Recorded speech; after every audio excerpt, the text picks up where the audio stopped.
Leute, get up here, man! Welcome to Backlot 605, episode 23. I am one of your hosts. I am Casey. Join with me, as always, is Brian. Me, Brian! He's here again. I'm here. I'm always here. He never leaves. Yes, I do. It's hard to kick him out. I'm not sleeping on the couch. No, there is no couch this time. Damn it. I know you fucked that shit up. I fucked it up. Anyway, we are going to talk about a movie that ties into the number one film at the box office this week, Shazam. Yes. So this week we're going to discuss the top 7 so far DC films. Yeah, you know, this list is a lot shorter than when we get into MCU. Yeah, a little shorter. Just a smidge. So we're just going to be talking about the DC Extended Universe, I guess is what they call it. I don't know. It's not an official title, I don't think. No, I don't think they ever gave it one. But we should introduce our guest. He is from Wednesday Comics. We are joined by Marvin. Good morning. Is it morning? No. Sure. Noon, I guess. We're right at that time. Technically, he's still got 3 minutes. Yeah. Hey, So, we're good. So speaking about that, yeah, I don't think they ever officially. That's like the fans thing, DCEU. Yeah. I think they just call it the DC Universe. Yeah. And fans are like, "Hey, what about Extended Universe?" And they're like, "Oh, whatever." They're like, do whatever you want. We don't know what we're doing We get anyway. through this that, list. you know, and that's probably why they never gave it an official title. Because even Warner Brothers is like, I fucking don't know. Shit, even Universal had a name for their universe that never got Yeah, going. right, the So Dark Universe. yeah, Oh, you mean the one they've like rebooted 3 times? yeah. So Marvin, briefly tell us about Wednesday Comics. Wednesday Comics is podcasts. We do 2 podcasts a week. One on Tuesday to tell you the comics coming out for the week, and then one usually comes out on Sunday. Still got to edit today. And where we talk about news, reviews of the books of that week, and then some sort of feature. This week, actually, we do quarterly. We do a book club where we pick a trade and we read it and we discuss that in length. And this week will be that show. We talk about Criminal Volume 1. They recently rebooted that series, so we're talking about that book this week. But you know what? We talked about Shazam in last week's show, so I'll talk about it this week too.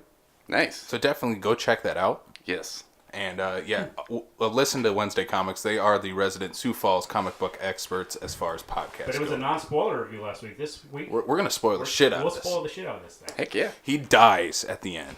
God damn it.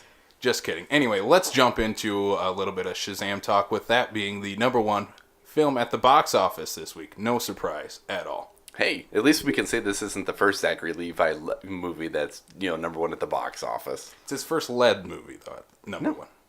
Yes and no. Tangled. Tangled. This Yeah, is just I the guess. first one you Yeah. actually see his face. Yeah, that's true. And I'm super excited for that. He finally needs to get that, you know, leading role instead of being the Fandrels of the of other movies. Of other movies. You know, Anyway, you say of course, but off their track record, especially with the last movie. Well, actually, no, the last movie did well. But I mean, like, there's no guarantee that it still would have done well. No. With Zachary Levi as the lead, Shazam being like a character that nobody knows about, like it could have went south and been like 3rd on that list. it could have. But I think what helped is what we all three saw, is Yeah, that I early think so. screening, and getting that buzz out really early. Yeah. That helped this movie out a lot, pulling in $53 million this weekend. Have you seen one of the promos that they've got that where this is the best comic book movie since last month? Or best superhero movie since last month? No, I did not see that. I at least appreciate that they're taking this tongue in cheek. Like, you know, we know we are not Captain Marvel. We know we're not the MCU. Well, he is kind of Captain Marvel. Hey, you know what I mean. when I went to go see that movie, I walked in and for some reason I saw Captain Marvel and I was like, "Is that the theater?" And I sat there for a second. I was like, "Oh no, it's called Shazam." And I looked over. There it is. Oh, I gotta go to that one. But I did stand there for a second, being like, "Did they rename this movie or what?" And I was like, "Oh no, there's another movie, Captain Marvel." Okay. That's right, we're still that far into it. Like I said, before this movie came out, I kind of think Shazam will be the DC Universe version of Deadpool. Very tongue-in-cheek. It's not breaking the fourth wall as much as Deadpool does at all. And it's the PG-13 family version. Yes. But I think it works that way. And at least, you know, they're taking it to a different place than what they've been in the past. Because I think of, like, you know, the epic scene when they're in the sky and, you know, Shazam's like, I can't fucking hear a word you're saying. Yeah, it's definitely meta. It's Yeah. not breaking the fourth wall like you said, but it's definitely a very meta Yes. superhero movie. So, 53 million, is that great for a superhero movie? I think that's good for a DC and a superhero For a movie. DC movie, yes. Like, what's the you budget said. on this movie? 150? I think it's 100. Right at 100. Oh, right. it is. Okay. Well, that's So I mean, once you start getting in, and that's just domestic. So figure once you start getting into a yeah. foreign market and whatnot. Yeah. This movie's going to make its budget back easily. Oh yeah. The second film at the box office this week is the remake of Pet Sematary, $25 million, pulling in that number 2 spot. Your favorite movie of 2019? No. I was going to ask you, I saw early reviews were great for this movie, then it started tanking as the week went on, and now it's like at below 60 on Rotten Tomatoes. Right around 60, 47 for audience. I had a chance to watch it this weekend. Yeah, I was not impressed. I think the problem we're running into is people are similarly like what they were doing with it. Just the difference is it's really good. Is that they're doing a lot of I have to compare this to the original. Having not seen it yet myself, I can't say are we talking a reboot, a remake, a readaptation, because that's where I see Pennywise and It and whatnot is they weren't looking at it going, we need to remake the TV movie that came out 30 years ago. We're remaking the book. We're going back to the source, where I don't know with Pet Sematary how that's going. Pet Sematary, who's the star of that? Jason Clarke. Okay. So A+ star?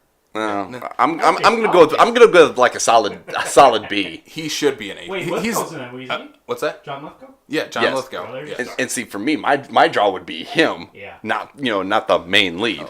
I love Jason Clarke. He's super underrated. He needs to be a leading guy. He is. He's in the Planet of the Apes, Yes. right? The War of the Planet of the Apes? Yes. Yeah. He's my choice for if they ever pick out who's going to be Batman. And Jason Clarke? Yeah. That'd be an I interesting can see choice. it. Yeah. But Yeah, going into the movie, But could he be a good Bruce Wayne though? I don't know. I think he looks good in the suit, probably. anybody's better than George Clooney, so we can just... Even George Clooney would agree You know with what? that. Actually, I heard you guys talking about that last week, about these Batman movies. I actually enjoy George Clooney as Batman. It's very campy. It's very Adam Westy. But not the first time I saw it, obviously, because you're disappointed. Yeah. Yes. But now, 20 years later, when I watch it, I go, all right. I would completely agree with that. You go into that movie and having already seen it, knowing I'm gonna go watch just the most messed up Batman movie we have. Like the Batman credit card makes me laugh now. Before I was like, oh, what's this stuff? And you kind of cringe, but now I'm like, funny. It's the Room version of Batman. There you go. Arnold spewing off one-liners all the time. So, number 3, Dumbo, pulling in $18 million this weekend. This movie is getting very meh reviews. Yeah, I was To going say to the say, it least. wasn't good. Yeah. All the trailers for this, you know how I tell, this is kind of it's not always 100%, but when you see a trailer that at the top it says the name of the title and when it's out, like the whole time the trailer's playing on TV, that's a sign of a bad movie. They just want you to see that and be like, hey, it's coming out, because usually they're fast forwarding through the trailer, right? Mm-hmm. They don't expect you to stop and be like, oh, that's Dumbo. Like, oh, I saw the, but a good trailer will actually just show the movie. So for me, whenever I see that type of movie, I go, that's probably not good. Like, they know it too. People are going to fast forward through that trailer and just see that Dumbo's out in March. Yeah, this I haven't had a chance to see it, but after seeing some of these reviews, I'm not excited for it. Maybe the same people who cut this trailer that's turning people off are the same one that made the first Aladdin one. I heard Mike probably Keaton's could good. be. Keaton's good, I heard, in that movie. That's the one reason I'd want to see it. Keaton and Danny DeVito back together. Right. Yeah. Us pulling in that number 4 spot with $13 million, 13.8.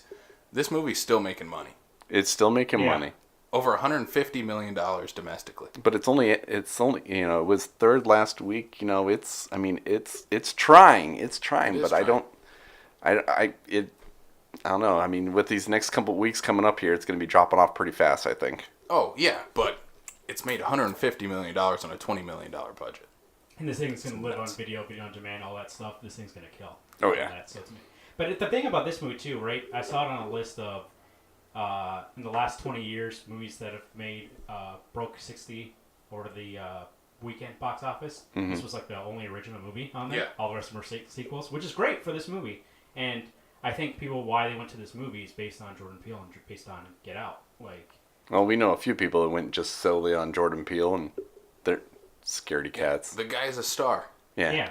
I just watched Twilight Zone, right? He's fantastic in it. He is. He's good.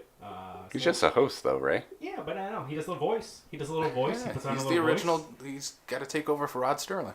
True. I'm not sure if the first episode is directed by him, but I did enjoy that first episode. It's good.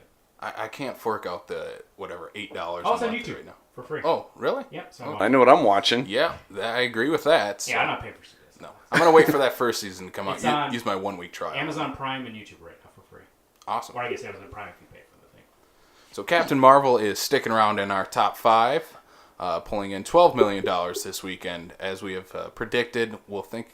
We think it'll stick around that top 5 once Endgame comes around. I'm still a little leery. I'm still a You little don't think leery. it drops? Like, this is not really essential to see that movie, I don't think. So you don't think it drops? People just go see Endgame? Like, people who saw this already, I've seen this already. Yeah. Like, maybe He's thinking that there'll be a little bit of a resurgence just before, because people will be like, hey, we're going to get ready for Endgame here. Let's go watch Captain Marvel first. Yeah, maybe. But With those two so close together, I think it might be something where people are like, all right, we'll wait and beat, the crowd will be going to Endgame that weekend. Let's watch Captain Marvel and then go to Endgame the next weekend. You just passed $1 billion total. What's that? Captain Marvel, Yep, yeah. it's $1 billion movie now. Yes. We are obviously getting a sequel, and I think with the marketing that they're pushing out for Endgame right now, it's only going to help this movie keep going. Oh, yeah. Yeah, this movie will stick around for the rest of the summer. Oh, darn. And it's like they're just sitting there going, yep, of course we're going to tell you that Brie Larson is going to be in Avengers Endgame. Of course that's going to be one of the first things we throw in the trailer now that Captain Marvel is out. Yeah. Thing is, though, especially this year, if you've looked at the future movies coming out, it's got a rough competition. Like, it could stick around for Endgame, but once you start getting past Endgame, like, the movies that are coming out, it's just, I don't know, this year has a lot of heavy hitters coming out. So Oh, I don't yeah. know how long it'll stick around. But Just briefly looking forward to the next 2 weeks before Endgame, we have Hellboy and The Curse of La Llorona. I think it can beat some of these movies that are still in the theater. I don't know if your Curse of La Llorona is going to be as, up there as you want it to be. It's not. I don't know if it'll pull in the number 1 that week, and I don't think it will. No. I don't. I think by then Hellboy might be sticking around at that number 1 spot, but yeah, I don't you think think. Cowboy gets number 1? Honestly, I wouldn't be negative surprised buzz, if it but- took second to Shazam still. Hellboy? Yes. Yeah, I see that happening. Okay, I could see that. It's rated R. Shazam is not, and like it has bigger audience that it can go for. Yeah. Hellboy, like people who like Hellboy, like Ron Perlman. The movie. Yeah. So they're already like kind of, they're not boycotting it, but they're obviously like hesitant to see it. Yeah, So- like I'm a huge fan of the original two that Guillermo del Toro and Yeah. Ron Perlman did. I want to see this because I like David Harbour. I like where they're going with it, but I do see how there would be like a segment of that fan base that's like, well, nope, fuck you. I want Guillermo's Hellboy 3 Yeah. that he wanted They'll to want do. to make it tank just so it'd be like, okay, you replaced it with. Yep. But I saw that recent trailer come out. Did you guys see that rated R trailer? Yes. It just came out. I don't think I did. It actually looks campy fun. It looks like they used the rated R to like go balls out and be like, hey, we're gonna be as violent as we can. Language. It's like the first movie. It's one of the only in Australia they have looser laws, right? And it's an MA-17, which like only certain movies get over there. So like, it's definitely pushing that R rating, which would be the one thing that can distinguish it between that and Del Toro's Hellboy. It's actually going full rated R, but we'll see. We'll see. But what do you guys think? Do you guys think Captain Marvel will stick around at all? Nah. No? Out of that top 5? By the time we get to Endgame, I think it'll have dipped underneath the top 5. Yeah, not top 5. Maybe 8 to 10. And Still then, in the top 10? And then once we hit June, when's we were speaking about before that Hobbs and Shaw movie? Is that June? I think it was like June. When you start getting into June, Yeah, you start getting June into or those July. kind of movies, like the full blockbusters. Yeah. Then it's gonna dip out. Oh, yeah. No, that's actually later because I have it on my list for July 30th, for like when I'm supposed Hobbs to and Shaw? follow up to or Yeah. leading up to it. But what made me curious is what you were saying about the Australian thing. They got it reclassified. It's 18 plus. Oh, okay.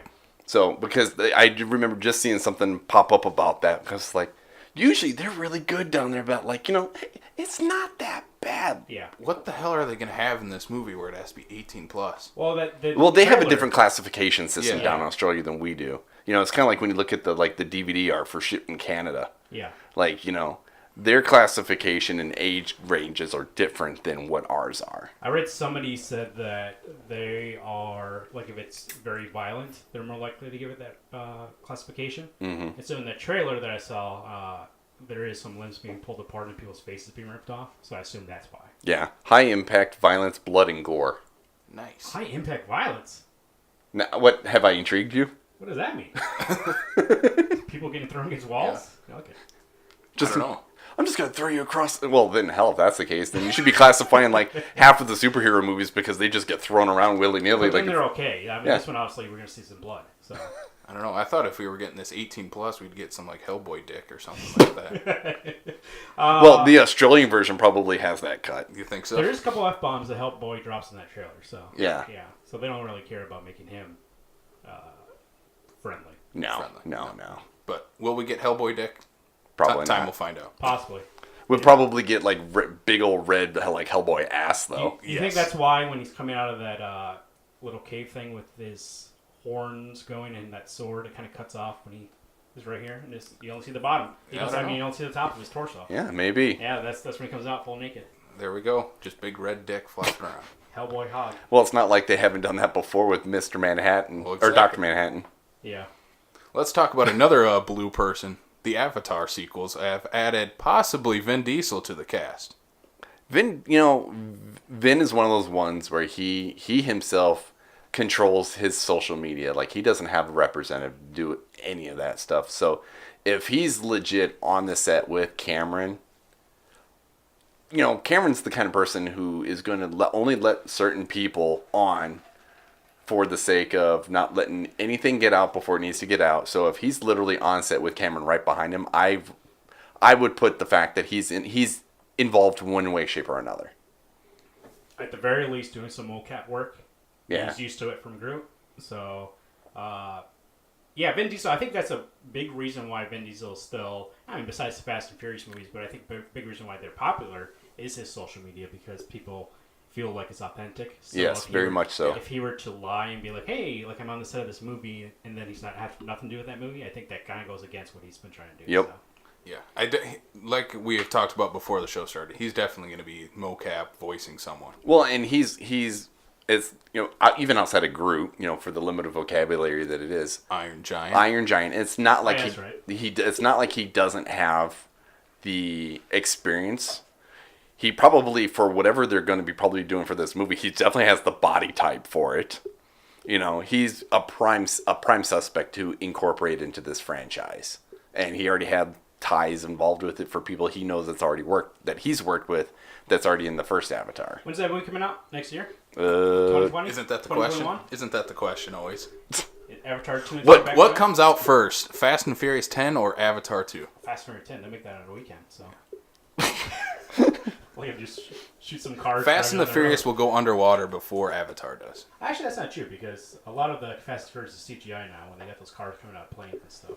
So we got Avatar 2 slated for December 2020. And so what? You're got to be pretty close to that Fast and Furious. So that means 10. Fast and Furious, because Fast and Furious got pushed back because of Hobbs and Shaw. And that's this year. So next year? will be Fast 9. 2020. Do they really think Avatar 2? Obviously, Avatar 1 was like a phenomenon when it came out. May Culturally- 2020. Oh, okay. So he would potentially be in 2 movies. Well, no.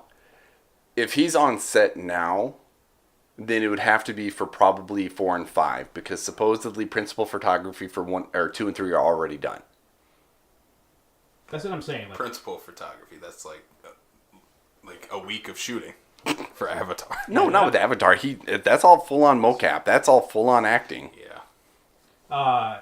that's the thing though. Avatar 2. When did Avatar 1 came out? It was- 2009. Yeah, 2009. So we're talking 11 years later. Yes. Do people care still? No. Like, I people cared don't. at the time. And I mean, to be fair though, nobody thought anyone was going to go to that first movie. But then it came out with the 3D, and people were like, "Hey, 3D!" And it's the only movie I will say. I don't know if I have that one thing where I can't see 3D, but it's the only movie where I thought the 3D was great. Oh yeah, the 3D for me made it just that more immersive. Like that between seeing Avatar and seeing Saw in 3D made me understand and appreciate knowing what movie I'm going to, Yeah. and not 3D isn't always necessary. Yeah. Like I look at Avatar, I'm like, it's immersive. Saw used it as the gimmick, so I'm like, not doing that again. Yeah, James But Cameron did a lot of perspective things. That was like, okay, it makes it seem real because he's putting layers of 3D, and so it looks like the perspective is what I'm getting out of this, not just stuff coming at me. Like the one thing I will give the time frame is that number one, it's been a passion project for him. It's outside of he's had two things on his mind: either deep sea shit or Avatar, because that's why Rodriguez took over Adelita Battle Angel. Yeah. But it's one of those things that Avatar originally was ahead of its time because of all the work he put into how he changed the mocap industry altogether. And I know that with this whole underwater thing is that supposedly he's conquered how to be able to do mocap underwater. And if he has successfully done that and be able to get that to other filmmakers, to me that might be worth the time it's taken him to get this far, because you look at movies like Aquaman, like you can tell what is CGI, you can tell what is like they made his hair flow because they couldn't really put him underwater for that amount of long time, kind of thing. But if they can get that technology into other filmmakers' hands, what that's going to do for other films going forward, it's not like I'll just make a movie in 2 weeks because I'm bored. Yeah. Well, obviously they believe him over there at Fox, aka Disney, aka whoever. Yeah, supposedly they're putting like $1 billion down on this. If he's making 4 and 5 already, if those are already announced, then obviously they're okay with whatever 2 and 3 is. So, I mean, they made a whole section of Disney World based on Avatar, so obviously sold on it. Well, obviously, billions of dollars will never be denied by Disney. James, we don't think you're going to be successful. You only have the top 2 movies on the entire planet ever. And we have the other 3 in that top 5. It's a shame we never saw Titanic Park in Disneyland, though. We could. Oh my God! Can you imagine? You get to live we're going to recreate giant slide. Recreate the decimation of the Titanic. Yeah. So let's jump to the next piece. Yeah, let's keep going. Kumail Nanjiani is set to star in the Any Person Living or Dead. Yes. My notes are behind me. It's hard. Yeah, your notes are behind you. A scientist builds a homemade time machine that brings back historical figures to solve humanity's problems, but goes horribly wrong, as I remember, because you didn't put the rest of the notes in here. To me, it almost sounds like it's Bill and Ted gone bad. And Kumail is fantastic, and this is just another good thing. I'm intrigued by this. I can't wait to see them actually start putting it together. It to me seems like one of those things where they're going to probably get some familiar faces to play these historical figures, but I like this idea. I really do. Yeah, I'm sold by this premise. I love Kumail. He's awesome in literally everything he does. He's great. Supposed to be a family film, or? Yeah, I don't know. He's supposed to be bringing these people back to solve kind of today's problems. I don't know how political maybe this movie will get. But yeah, I don't know. I'm sold on this premise. Like Brian said, it kind of sounds like Bill and Ted gone horribly wrong. But Kumail's a guy who, used to be this kind of character actor who was in the background, but ever since The Big Sick, I think he's became a star. Like they realized after that movie, A, was critically successful, but also financially, that they realized that, he's somebody who they should start promoting. So yes, and make a leading man out in Hollywood. Because he could handle it. That movie could handle it, so... Here's the part that they missed here, that he missed putting on here for you. Unfortunately, his plan fails to take into the account language barriers, ancient racism, and the tendency of medieval men to commit murder. Family film. Yes. Especially the racism part. Right? Yeah. So we're going to get plenty more of Kumail here coming up, because he's also set to star alongside Angelina Jolie in Marvel Eternals. Because that doesn't sound like the studio. Granted, at this point right now, when it comes to the Marvel, I don't have anything where I'm like, I don't trust them. But Kumail Nanjiani and freaking Angelina Jolie literally looks like they put a bunch of pictures on the wall, start throwing darts, and seeing who they can get. Who haven't we had in a Marvel movie? Exactly. So, no, I know nothing about Marvel Eternals. Do you know a lot and about I'm it? surprised that that's the route they're going to go down. I don't know if in this upcoming Endgame movie there's some more hints about it, but I don't know why. And once again, like you were just saying, I trust them now to do whatever, but this is the first one, because even people were like, Ant-Man, I was like, Ant-Man can work. And when Guardians, I was like, Guardians can work. This is the first movie where I'm like, can it work though? I don't know. Eternals, like, is people going to be bored? Because they tried once with Inhumans. It's kind of in the same kind of realm. And obviously nobody found interest in that, and then it became this TV, whatever it was, and now nobody even remembers it was a thing.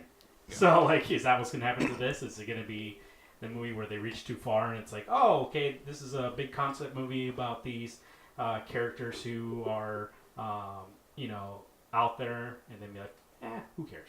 But these are two great actors, so... Just for the sake of argument, what was the thing that made you go from questioning what Marvel was to the point where they're like, you're like, you know what? No matter what, I'm in, because every time I've had a hesitation, you've blown my mind. Where for me, it was Benedict Cumberbatch as Doctor Strange, because beforehand all I could mentally picture was the British actor, the Sherlock Holmes, everything like that, and all of a sudden I get snide Doctor Strange. I'm like, okay, you know what? I completely trust you. I'm not questioning anything going forward. Around there, I guess, because on our podcast, I mentioned once that prior, Marvel's been big against not really calling it magic, and in Avengers 2, they called it that they were gifted or something like that. Mm-hmm. She didn't really have magic, Scarlet Witch. But then in Doctor Strange, you go, are you going to call it magic? Is it going to be something where he studies spells? Or is he just going to be this guy who just shoots stuff out of his hands, and you're not going to reference like what actually it is? But that movie really was all about magic, about spells. There's even like the room where it has all the spells you can't do and stuff like that. So I think them finally... you know what, actually? I'm going to say Guardians 2 probably was where I was like, okay, they're okay. Because Guardians 1, yes, I think that was, at least for me, for somebody knowing Guardians, it's very easy to make that a hit movie because they're so unique, and so you can make it kind of tongue-in-cheek. But then Guardians 2, is it more of the same? Mm-hmm. Or is it something different? And I feel like they really tapped into the emotional part of Guardians in that second movie, and so I think that's when I was like, okay, they're not just going to do the same thing over and over again. And that's the thing I hate most about sequels is when they reference the first movie and like make the same jokes but change it. Rush Hour 2. And so, Rush Hour 3. And so after that movie, I was like, okay, they obviously see the characters are what make these movies great. Let's just put them in a different situation and kind of delve more into the backstory of them, which is what I like about that second movie. So I think it was Guardians 2. The one thing I will say to the Scarlet Witch argument, and for Scarlet Witch and for Quicksilver, is that was also a time where, the MCU and Fox are kind of playing that little bit of that dirty, so they're not using that they are, mutants, so they have to use gifted. Do you think we'll get a retcon of that now that they own the X-Men again? I want to see Doctor Strange show her how to use magic, and then they can call it magic, and she can stop calling it whatever they called it in that movie. Yeah, maybe. Let's get through Endgame first so we can actually find out what we're actually getting out of Feige. No, I want an X-Men Endgame teaser with the X-Men at the end. That won't happen. No, it won't. I want at least a Silver Surfer or something. The most you're going to get is a reference, like a verbal reference to the X-Men.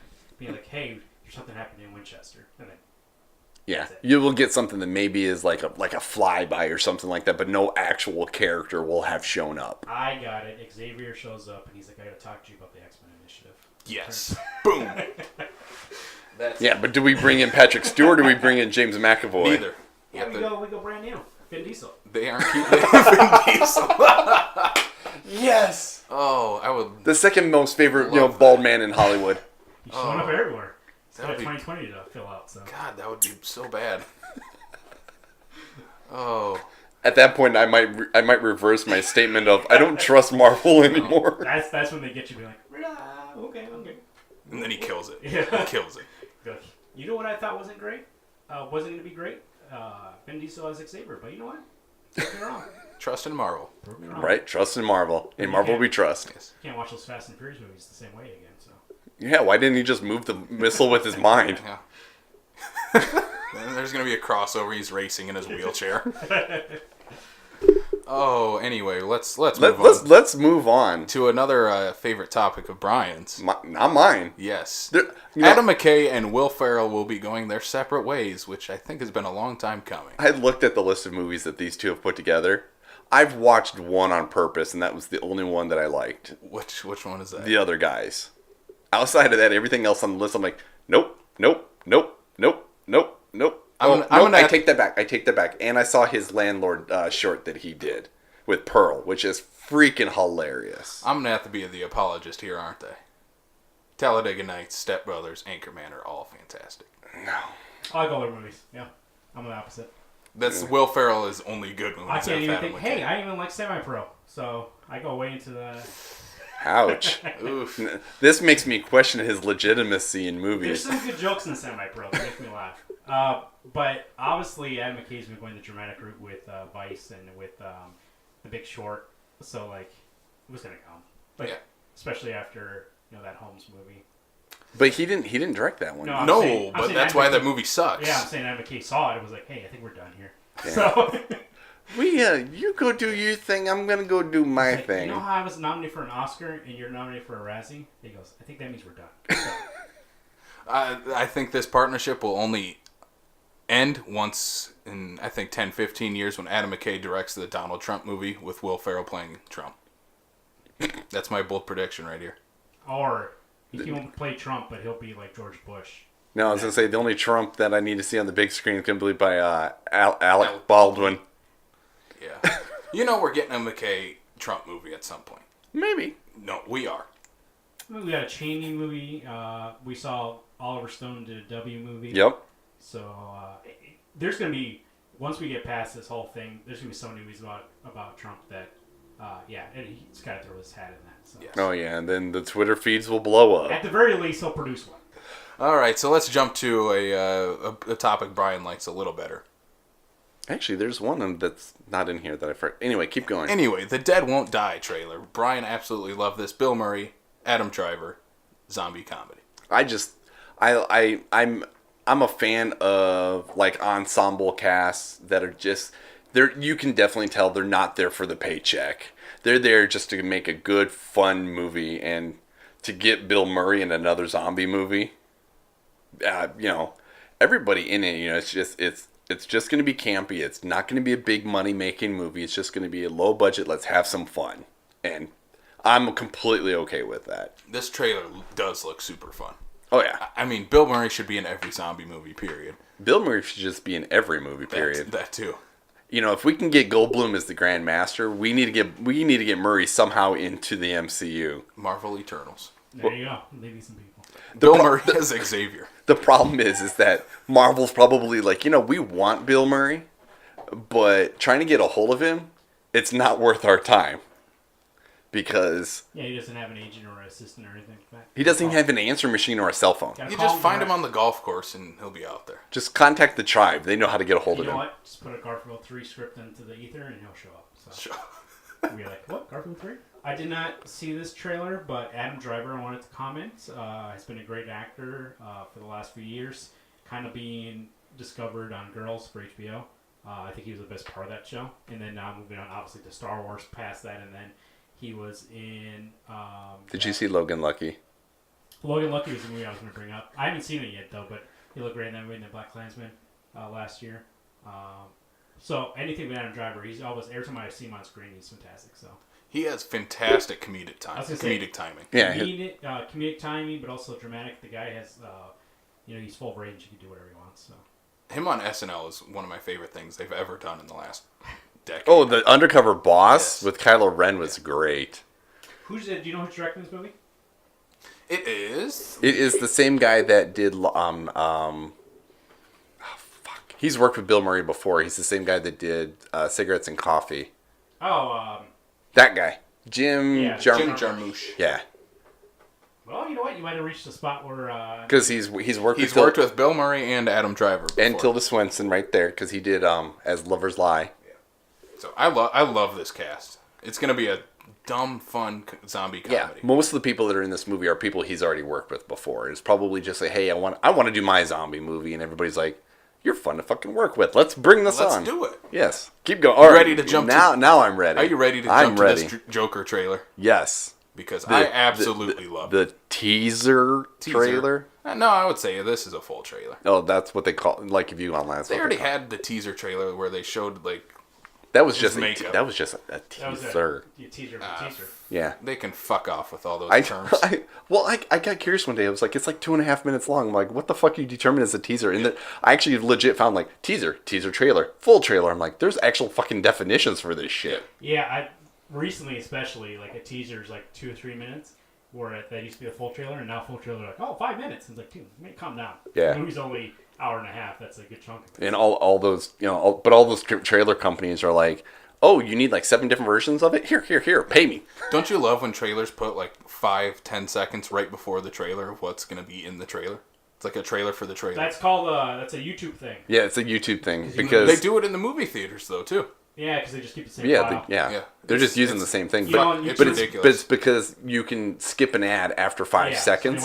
So they want to get you that 5 seconds first. If you're going to skip it, they at least want to try to grab you. Casey, that's new generation. Yep. Welcome to the people who do not want to sit long enough on the internet. I hate my generation.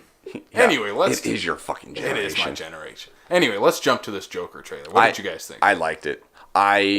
I look at this movie and I'm going to walk in with the idea of I do not care whether or not this is a DC comic book movie.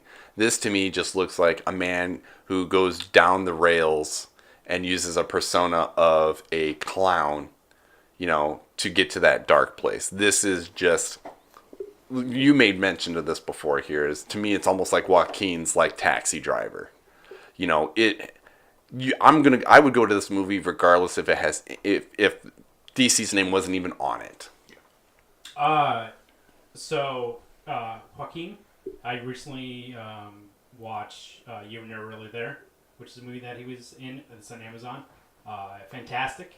It's a very strange movie, but it feels a lot like this movie. And then I watched The Master recently. He's fantastic in that. But both of those movies showed to me that he can do whatever he can act the hell out of this movie, and he's gonna.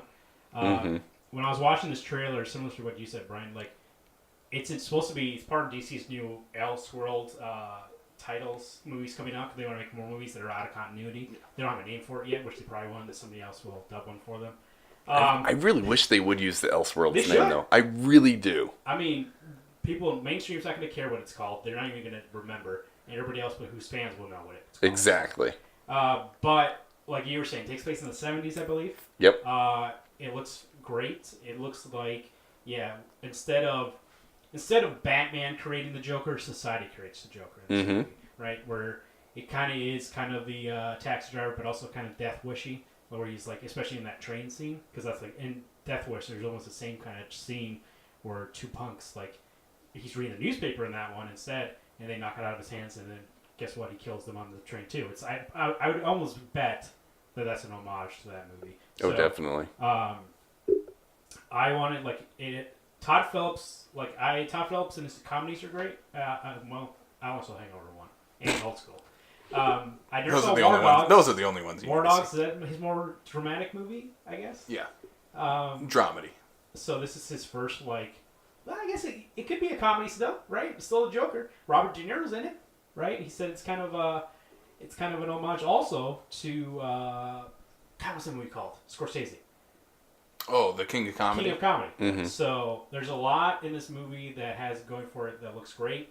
I think all the advertisement that's been coming out for it has been great to show you a little bit at a time. Even this trailer, it showed enough. Especially there's that scene when he's dancing with his gut sucked in, and he just looks like inhuman in a way, and you're just like, what the hell's going on here? The guy's dancing, and there's even a scene where he's dancing in his underwear. You're like, what is this? This is not a normal guy. But it's not nothing that's going to ruin the movie for me. But it is a way to get that tone. They're giving you enough to be able to show that there is going to be that downward spiral, but they're not giving you the full-on, I don't need to see this movie anymore, as everything's in the trailer. And it is coming out at a time of the year where they normally don't do kind of blockbusters, so they're not kind of aiming it towards the comic movie crowd. It's more in October, like a horror kind of independent movie. So I'm in. I mean, obviously we'll have to see. You were going to be in anyway. It could be good trailers. Yeah, that's right. It could be just good trailers, as we'll talk about later with another movie. But we'll see. It's been good so far, though. This is the route DC needs to go with their properties. Yeah. They obviously have shown they can't really do the the combined storylines where all these characters come together in one movie. Just do this Elseworld stuff. Focus on these characters, and this absolutely looks like a character study movie. Well, I think it works because A, it's low budget, and B, Todd Phillips, and I think Scorsese actually is producing. He's producing, yeah. So they just let them do whatever with the character, rather than being like, oh no, we want to have you put this in there too, put that in there too, we got to connect this. Where they just let the people make a film, right? And Warner Brothers going, should we tell Scorsese how to produce his film? No. Let's just leave him alone. Let's just let him make it. Him, he can take care of Phillips. I'm excited to see how De Niro is in this movie, and then also The Irishman coming out shortly after that. Martin Scorsese's Netflix movie. Netflix movie that's like what $150 budget because he de-aged De Niro and Al Pacino for the whole movie. And so I'm excited to see, is this the resurgence of De Niro? Are we done with the comedic kind of guy? Are we back to Cape Fear kind of Cape Fear, Goodfellas, one of my favorite movies of all time, Raging Bull kind of De Niro, which I'm excited to see if we get that resurgence. So. And it could start right here with the Joker, but let's jump to this other DC news that we got going on. Yes. With the Suicide Squad. And I'm okay. 2, and I put an asterisk next to the 2. Nope. It has its official title. And it's called The Suicide Squad. Okay. And Idris Elba is not going to play Deadshot. He's going to be a different character. It has not been announced. I'm completely okay with this because then that way if they ever do continue in the realm of the Suicide Squad, it still gives Will Smith the ability to get back into this if need be. Let him keep his character. Let it just be a different character. They do have Viola Davis coming back as Waller, which is probably one of the shining stars of the original one. Because, a mediocre movie, but she freaking killed it as Waller. And rumored that Jai Courtney and Margot Robbie will probably be returning for this one as well as Boomerang and Harley Quinn. Well, and I'm thinking Jai Courtney is probably like, I'll take the paycheck. And Margot Robbie's like, I like the character, but I'm already getting paychecks. I'm already doing fucking 5 other movies as her, so right, exactly. Why not do this one too? I never understood because they mentioned Will Smith just wasn't going to be in this movie for time reasons, like he didn't have time to do it. It was, something about scheduling. So why recast them? When we talked about this on Wednesday Comics podcast, it was like, dude, there's so many other characters. Just pick somebody else. And that's exactly what I said too. Is like, the Suicide Squad has literally got a revolving door of characters. Yeah. Just use somebody else. Let Will keep his character, and maybe that's where they're going with this. They're like, you know what? It came up that the reason why he wasn't doing it wasn't because he didn't want to, but it was because of scheduling. Now we're gonna look like the dicks. To be like, hey, well, let's recast him because you couldn't have time for this movie. Yeah. No. The thing that when I first saw the news of this being retitled The Suicide Squad, I thought, okay, maybe we're just going full reboot on this. But apparently it's keeping some of these same characters, so why the hell is it not called Suicide Squad 2? Because I think they're kind of getting... Are they just going to retcon everything they did? I don't think kind of ignore it? I don't think they're necessarily retconning it, other than just being... think of it as like Fast and the Furious, if we must go back there to Vin Diesel. Is we have Fast and the Furious and Fast and Furious, where legitimately from the title, the only difference is an and versus an ampersand. But nothing was retconned when people were being brought back or anything like that. It was just the next iteration, and I'm completely okay with that because, you get all of these movies, or in the sake of Fast and Furious, we're going to get Fast 9, depending on how they, label it, if you will. Just because you have a series of movies doesn't necessarily mean you have to fucking give it a number. No, I've never had the problem with I kind of hate the numbering thing. I'd rather have just the... Says the guy whose favorite movies are the Halloween movies. Yeah, but they at least once you get to 4, 5, 6, they have something after that, like Return of Michael Myers, Revenge. You're a fan of more Batman Begins, Dark Knight Rises. So. Yes, I wish they went that route. Yeah. Yeah, and that's what I'm kind of hoping for is, that we're finally getting on that corrected path where Warner Brothers is like, you know what? We tried, we failed. We're seeing success going this route instead. Let's keep going that route. Yeah, I see the route that they're going. So I think James Gunn said that it's not a reboot, but it is going to be a fresh take. Because I don't know what that means, but I think they're pretty much ignoring everything except these characters. I'm hoping we see Enchantress come back. Best part of that. You want the hip dance again? I feel like just because he's a big part of Suicide Squad, Idris Elba might be Bronze Tiger, but we'll see. So, Now, would you feel that would be a justified recast? yeah, I mean, So you think he'll play Bronze Tiger? if you saw the people that James Gunn wants in this movie, character-wise already, it's not like people who are like great villains. It's like these weird kind of one-off, like C-list people. King Shark. Isn't that kind of the Suicide Squad So Bronze mantra, Tiger though? makes sense. Yeah. So Yeah. I think he'll play Yeah, that's a good pick. Otherwise, Black Spider, I think, will be yeah. another one that We'll he see. could Idris play. Elba's great. It's just good to see him be. I guess is he the star of that movie now? I guess in a way. I would say it's probably like Will Smith, Margot Robbie was the first one. This one will be Idris Elba, Margot Robbie. This Probably. I would assume. Idris Elba, Jay Courtney. Yeah. Everybody loves They're Jai in the Courtney. marquee. Except for the people who probably didn't even notice his cameo in Adelita Battle Angel. Who knows who Jai Courtney is, though? Exactly. I honestly thought he was Sam Worthington for half that movie. So Wait, Jai Courtney's not in Avatar? No. Oh, that's not. which one's in Terminator? That's Sam Worthington. Okay. No, I'm pretty sure Jai Courtney was in one of them too. Yeah, aren't they he was in both? Genesis. Oh, I haven't watched Genesis. Anyway, let's jump to these DC movies. So we're gonna jump and rank each one 7 through 1. So me and Brian actually have the same list. Pretty much. Marvin has a different list. I'm interested to see where his goes. But You know, before we get into that, I had a question about you guys having the same list. Is that just No, that your was brains meeting up? no, that was him making a list, and I looked at it when I was at work this afternoon, going, yep. as I'm mentally ranking through myself, going, yep. So did we just want to go down from 7 to 1? Yeah. So for me and Brian, number 7 was Justice League, the worst of the worst. For me, That was a bad TV movie. that was a bad 90s TV movie. That's what this movie... It felt like something straight out of, the 90s coming into theaters. This is the first comic book movie in a long time I didn't go watch in the theater. No interest at all. The villain of Steppenwolf literally looked like a cutscene from a video game. And then these characters just... For me, they didn't work together at all. The biggest standout for me, I guess, was Flash. That's about the biggest positive I could give to You this like movie. Ezra Miller. I liked Ezra Miller as the Flash, and one of my favorite parts in this movie, and for me it's the only thing that's good, is the scene where they're all fighting Superman, and Superman's eyes are catching up to the Flash. I'm like, I like that. But that's it. That's as far as my positives go. It's not last on my list. It's actually not even second to last. We'll talk about it later. What's your number 7? My number 7, the worst of the worst, the contrived, the boring Batman vs Superman.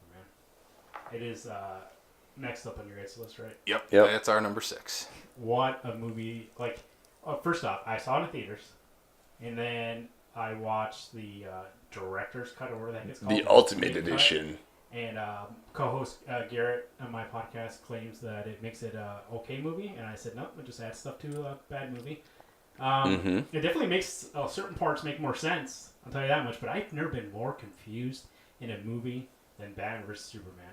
At a point, I was like, did I black out or something? Like, what happened? Like, what's this point? What are they talking about now? Like, it seemed like, and if you go back, when did that movie came out? Like 3 years ago, 2 years ago. 2016. When that movie first came out and we reviewed it, I even said on the podcast, I was like, it feels like somebody has cliff notes on what they wanted to make this movie. They're like, okay, so those are the scenes, right? That's our outline. And they're like, no, these are just the cliff notes. He goes, we ain't got time. You got to fit so much in this movie. Like, that's the script right there. And it's like, dude, like, there's like literally scenes that come in halfway. Like, there's no beginning to any scene in that movie. There's like, if they come in halfway and they don't even end, they like say something and then it cuts to something else. You're like, okay, so what was that now? Like, We're done here? Okay. like, where are we going with this now? Do you feel that it was necessary to rehash the Batman origin story in Batman vs Superman? I mean, obviously, maybe they thought they were doing something smart with that, and then them that Martha scene at the end, so they needed for that to come back for people to be like, remember his mom's name? Because yes, we remembered how Batman his origin was, but I think they were trying to be like, her name's Martha, like, and then he shows up at her grave in that dream. Her name's Martha, like, just so when they would say, why are you saying that name at the end? She'd be like, oh yeah, okay, I remember that now from the See, 5 times you showed up. And I was the only reason why I was even somewhat justifying that beginning and to rehash the goddamn title again or origin is just simply because you cast two known faces as Thomas Wayne and Martha Wayne. Because at that point, they had Flashpoint planned. Right. Well, I don't know if it was announced yet, but I mean, so it's like, were you hoping that you would get the Lauren Cohen playing the Joker? And I'm like, because otherwise, like, you look at like the, freaking Christopher Nolan Batmans, and it's like, yeah, we see Martha and we see, Thomas, but I don't know who the hell they are. Yeah. I don't care. I think I remember, God, what's his name? What's the actor's name? Thomas. Jeffrey Dean Morgan. I remember him saying, like, the week it came out, he was like, he would be excited to play. Oh yeah, he was completely championing for that. He would be awesome as I would a love Flashpoint Thomas Wayne. The word was definitely out there about them, like, that people were like, why are these two, like you were saying, they paid people to come in and, like, they could have paid 2 actors scale to do that movie. Yeah. No, they picked 2 people with no names, and to do like a 1-minute scene? Yeah, I mean, they probably were on set for maybe a day. 3-minute scene that they slowed down. It was 1 minute and they slowed it down to 3 minutes, so. Yeah. That movie, and I'm not a big, we'll talk about it in a second here, but I'm not a big Zack Snyder hater, but that movie's definitely the worst of the worst of what I don't like about his movies. Yeah. We talked about it last week when we talked about the Zack Snyder Batman stuff. My only qualm is that Zack Snyder is his tones are always dark, and for me, going into Man of Steel was not the kind of movie you should put Zack Snyder on. That sort of thing. So yeah, he always tries to be. He is obviously the lesser Christopher Nolan, and I think is trying to be Nolan with how he puts his movies together. Because like that Martha stuff is honestly, every time I hear about it, I just start laughing because of how terrible it is and how smart he thinks he is by putting that in the movie. The thing is like the intention behind it. Actually, I do find very. Like a very great reason to have it, but the execution's horrible. Yeah. And that's this whole movie. It's like, yes, I want to see a Batman vs Superman movie. Yes, I like to see, Superman get, what's the word I'm looking for, framed for all this stuff, and then Batman, and then they find out that actually they're being worked against each other from Lex Luthor. But all the execution's horrible. Like, I like Jesse Eisenberg. He's not Lex Luthor. Yeah, I was about to say Lex Luthor's in this movie. Lex Luthor Jr. Yeah. So. he always just because of his hair, he reminded me of late '90s Lex Luthor clone from when there was the death of Superman. Well, he does mention that there's a scene, and I don't want to make this movie seem like more genius than it actually is, but there's a scene where when Bruce and Clark are in that like gala thing when that Lex is holding, and Lex says, he goes, this is my father's company, but I took it over, something like that, and the company's called LexCorp, so it's not Luthor Corps. So are we meant to believe that he's like Lex Luthor Jr.? Like, and it's like a different Lex Luthor out there? Yeah, I always thought that was kind of the rumor. At least it was probably a rumor going around, but I don't remember who else was thrown out. They had Bryan Cranston's name thrown out there for the longest time that he would show up. At least it would make the hair make sense. I know. But then we lose the Australian accent. Yeah. Because the clone from the comics was an Australian, illegitimate child that showed up and took over when Lex supposedly dies from, kryptonite poisoning.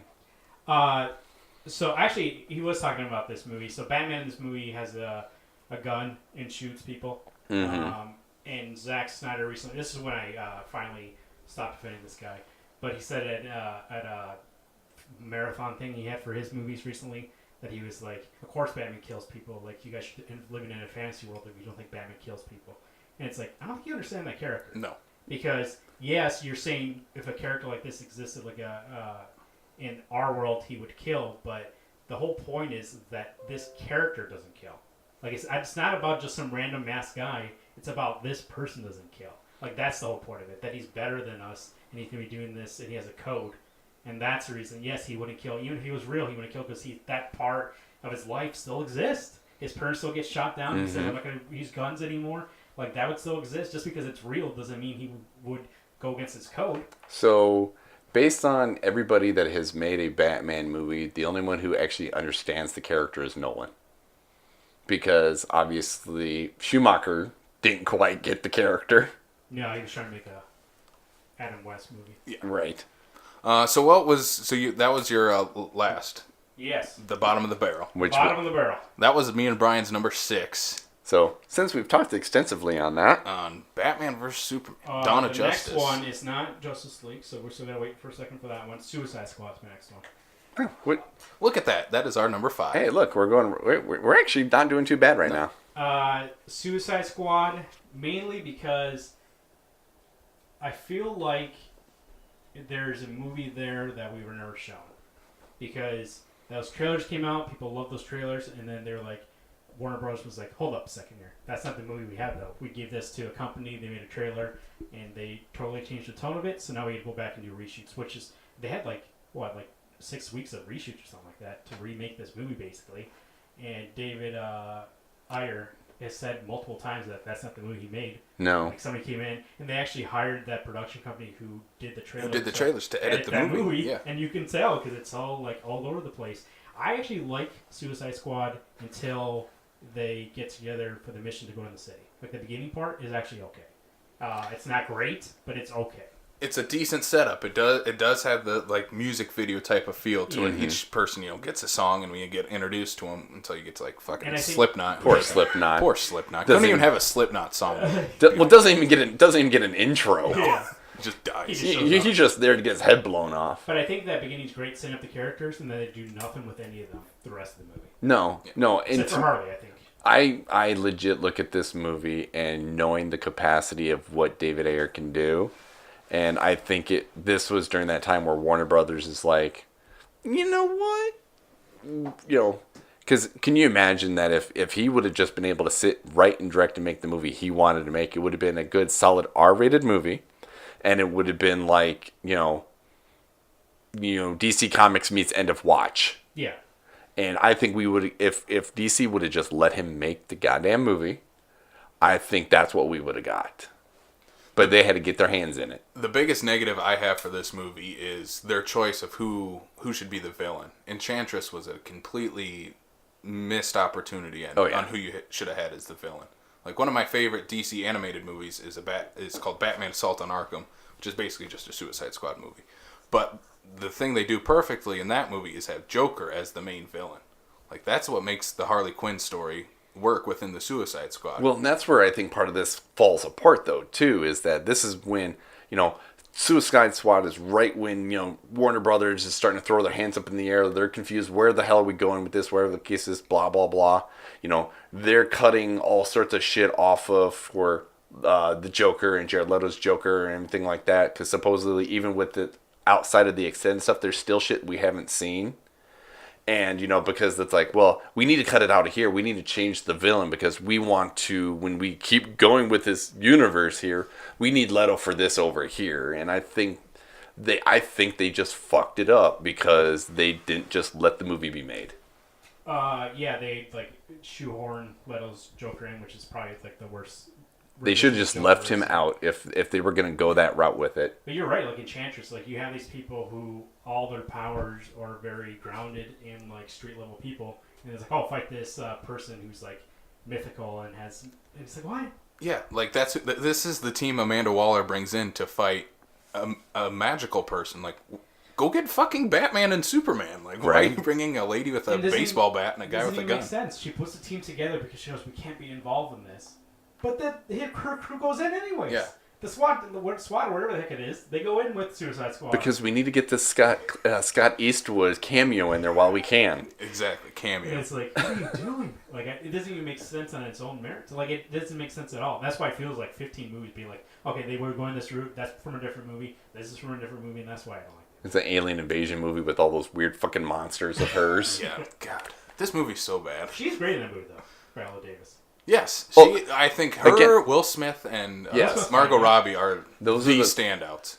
I mean, and I think you need to asterisk that because, like, say for the sake of like Jai Courtney and some of the other ones, they didn't have enough screen time to be able to show that they were, because I mean, even just the weird quirkiness of just the Jai Courtney with his unicorn. Exactly, it's a nice quirk to give to that character, and they so totally didn't deliver on that.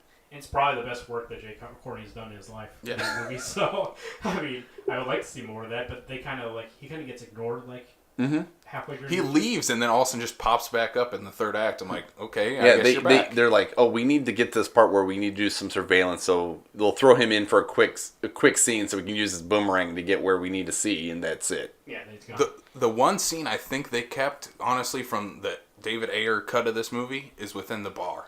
When they're talking about each character's kind of backstory, and then you get to Diablo. I'm like, who the fuck is this guy? Why is he so important? But it's like an awesome character moment. Yeah, but some of that, what you're talking about, though, it's even better when you actually have the extended cut, because that's even a longer scene that was even better planned out, and they still fucked that up. Just like the Batman vs. Superman extended cut, I'm not going to go watch these extended cuts. I'm like, this is the cut of the movie you put out in the theater. That's the one I'm going to watch. If you didn't catch me then, I'm not going to. No, actually, for the sake of the Suicide Squad, watching the extended cut is worth it, because the stuff that they do put back in for the sake of Joker and Harley, it gives a little bit more definition to her. Okay, that's maybe where I would jump back in, because I actually kind of like Jared Leto's Joker. He was not in it enough. Right. But he's a different take on the Joker. I'm fine with that. But and that's where they needed more screen time. That's where so many people get pissed off about his Joker and whatnot, and his method acting and all that shit that was going down. But, Joker doesn't, supposedly, kind of getting back into Joaquin Phoenix, is, Joker doesn't have an origin, so therefore you can technically take Joker wherever the fuck you want. Jack Nicholson's Joker to Heath Ledger's to Jared Leto to fucking Mark Hamill to what'll now be Joaquin Phoenix. There is no one single iteration of Joker, and I'm completely okay with that. So this version of Joker is essentially the equivalent of your deranged mob boss. Okay, move on. He's kind of like that in the comic from Brian Azzarello and Russo. It's just called Joker. He kind of is like Jared Leto's Joker in that. Mm-hmm. So I'm thinking that's where Jared Leto got that influence from. But also, I put an asterisk next to Will Smith, too. Only if you like Will Smith. Because he's Will Smith in this movie. Yeah. Like, if you don't like Will Smith, it's not going to be great for you in this movie. But I like Will Smith. Maybe he'll use his Deadshot skills for Bad Boys 3. There you go. I'm all for Bad Boys 3. So am I. All right, so that was our number 5. What is your number 5? Oh, my number 5. I think I'm going to take a wild guess on this one. Justice League. Now, here's the reason why it's above Suicide Squad, and it is still a clusterfuck of a movie. Bad third act. I saw this, and by the way, all these movies I saw opening day, because that's the curse I put upon myself by starting a podcast. Tell us about it. Right? But Justice League, I feel like and you can definitely tell it's two different movies. You can definitely tell when it's Josh Whedon's movie and when you can tell when it's Zack Snyder's movie. But supposedly that wasn't supposed to happen. Bullshit. And the CGI for Superman obviously is horrendous. I don't think I've seen worse CGI. I could probably fix that better than they did in that movie. Hashtag Superman's mustache.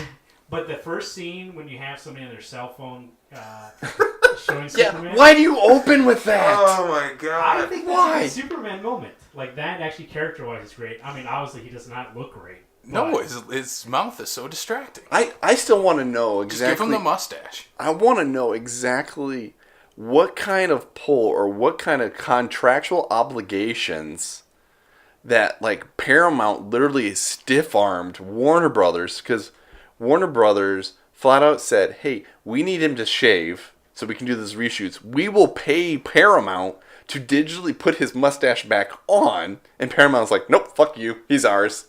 Think of how easy it is to put a fake mustache on him rather than take it off. Yeah. But this is the part where it's I enjoy the fact that Paramount's just like, you know what? Y'all twisting the knife already. We're just going to keep helping you turn it. It's worth it. Fallout, Mission Impossible Fallout's awesome. So. Oh, it's fantastic. And also Captain Marvel did a whole movie where they de-aged Sam Jackson. It looks way better than that mustache. So I've said this multiple times before, because of one of my little issues with Aquaman was the de-aging that they did on his parents when he was a kid, right? Yeah. And I was like, the absolutely worst CGI of Aquaman doesn't even hold a candle to the crap we got out of Justice League. Yeah, no, I saw the Meg and it was better than this. But I think it's good. There's some good Superman moments in here at the end. Yeah, once he gets unbrainwashed or whatever the heck he is. I think there's some good Superman moments. And there's some good Flash moments. But it's still number 5. And once again, it's number 5 in a list of 7. Yeah. So it's not like I'm saying this is top 5 movies. It's top 5 movies of DC, and it's like this is what I have to pick from. But there were some good moments in it, and I do enjoy it more than Suicide Squad and Batman vs Superman. Just because those feel like this is the first movie in which we're kind of stepping in the right direction with Superman, at least. So, and then going with the rest of these movies, we'll talk about in a second. I think this is the first movie we're like, oh yeah, we should change. This is definitely the pivot movie where they're like, no more of that. We're going this way. We're going to go a little lighthearted.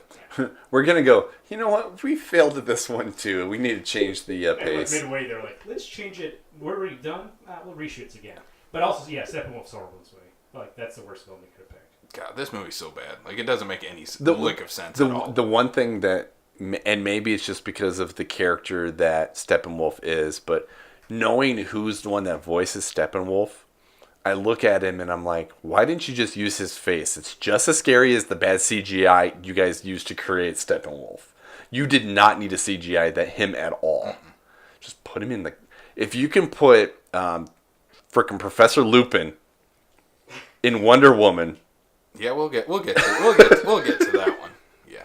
For me, I'm just thinking of some of the shitty stuff in Justice League, and the funniest thing for me is Aquaman's like introduction when he finally shows up with the team. Like, he's just connected to the sewer line or something. He knows where the water is, duh. He talks to fish. No sense at all, though. You're going to see the most apparent, like, this is Joss Whedon's movie, this is Zack Snyder's movie. When they first meet Aquaman, and they meet him in the bar, that's Zack Snyder's movie, where he's all, like, gritty and dark and not really talking. And Bruce is like, he throws Bruce against the wall, and then literally 2 seconds later, they leave the bar, and he's all this kind of jokey character. Yeah. Aquaman, he's like this bro dude, and you're like, what the heck, dude? A second ago, you were this gritty kind of, savage man, and then now all of a sudden you're joking, this bro dude. It's like, what happened? The bro dude works better. The bro dude totally works. I'm not saying, I'm saying it's better, but you can definitely tell that's 2 different movies. So. All right, are we ready to jump to number 4? We can jump to number 4. So me and Brian's number 4, Man of Steel, the one that I guess started it all for this universe. Yeah, the one that for me kind of sort of started it all. I was not 100% sold on this movie from the get-go. I didn't see Man of Steel until it... Well, no, did I? I probably, just because I see pretty much damn near every comic book movie in the theater one, I probably did see this in the theater, but it was that memorable that I don't remember until I got it at home. My number 4 is Man of Steel. Well, we got one to match up. And as we go on here, I think we've seen that the movies where there's groups, they obviously are worse than if they focus on a character. Because I feel like DC, as we go throughout this list here, DC...